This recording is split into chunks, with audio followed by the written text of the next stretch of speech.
24 घडामोडी, श्वास चालू घडामोडींचा। न्यूज 24 घडामोडीच्या हाती आत्ताच्या घडीची एक मोठी बातमी समोर येते।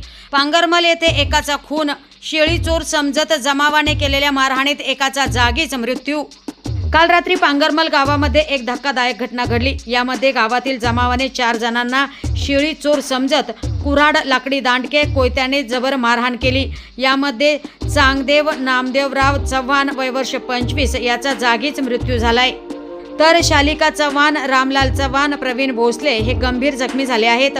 तर जखमी महिला शालिका रमेश चव्हाण यांनी MIDC पोलीस ठाण्यात महादेव आव्हाड, सरपंच अमोल आव्हाड, उद्धव आव्हाड, अजिनाथ आव्हाड, गणेश आव्हाड, संदीप आव्हाड आणि गावातील 20 ते 25 जणांविरोधात MIDC पोलीस ठाण्यात फिर्याद दिली आहे। पुढील तपास MIDC पोलीस करत आहेत। प्रतिनिधी स्वामी गोसावी, न्यूज 24 घडामोडी, अहमदनगर। आणि आता या मोठ्या बातमीसह वेळ झाली तेच थांबण्याची, मात्र तुम्ही पाहत राहा न्यूज 24 घडामोडी, श्वास चालू घडामोडींचा। आणि बातमी आवडल्यास लाईक, शेअर आणि सबस्क्राईब करायला विसरू नका।